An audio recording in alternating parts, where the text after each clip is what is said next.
was thinking about the 16th ayah of the surah, Surah Al-Hadid. In this surah, this is a Madani surah. By most accounts of the Sahaba, it was already 4 years in Medina when this surah came down. So Hijrah happened 4 years ago. The Muslims have gone through a lot in these 4 years. And one of the problems they've experienced is that overall there's becoming a problem in motivation. The iman is not what it used to be. And Allah Azza wa Jal notices that there are some weak elements in the Muslim community. Even among there's some who just became Muslim, they don't realize what they've gotten themselves into. There are some who are suffering from the disease of hypocrisy, nifaq. Among the ranks of the Sahaba, there's not somebody who has a label on their forehead, I'm the munafiq, I'm munafiq. They're inside that community and it's a problem. But Allah addresses all of them together. What's beautiful about this surah, even though it is Madani, 6 ayat of this surah sound completely Makki. First 6 ayat sound like they're Makkan Quran. سَبَّحَ لِلَّهِ مَا فِي السَّمَاوَاتِ وَالْأَرْضِ وَهُوَ الْعَزِيزُ الْحَكِيمُ. Everything in the skies and the earth declares Allah's perfection. He's the ultimate authority. He's the one full of wisdom. The ayat, this ayah is introducing us to Allah. You would think the ayat that introduce humanity to Allah would happen in Makki Quran or Madani Quran. Happen in Makki Quran. Next ayah, لَهُ مُلْكُ السَّمَاوَاتِ وَالْأَرْضِ أَلَا يَعْرِفُ الْمُسْلِمْ بَعْدِ. The Muslim doesn't know already. لَهُ مُلْكُ السَّمَاوَاتِ وَالْأَرْضِ. He owns the kingdom of the skies and the earth. يُحْيِي وَيُمِيتُ. He gives life and He gives death. وَهُوَ عَلَى كُلِّ شَيْءٍ قَدِيرٌ. And He's in complete control over everything. Muslims, 4th year after Hijrah, don't know this? They know this already or no? They know this already. These are ayat that you would think Allah would give to Quraysh. They don't think about the creation of Allah. They don't think about the sky. They don't think about the earth. The Muslim already knows all of this, I told you. But Allah is making me and making you think about this again. So let's start over. Let's start over.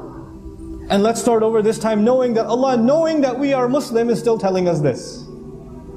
سَبَّحَ لِلَّهِ مَا فِي السَّمَاوَاتِ وَالْأَرْضِ. Everything in the sky declares Allah's perfection. In parentheses, what is wrong with you? What happened to your tasbih?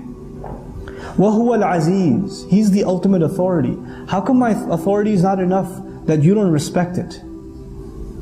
Al-Hakim. It's full of wisdom. Why don't you trust that the things I'm telling you to do are good for you? Why don't you have any confidence in my wisdom?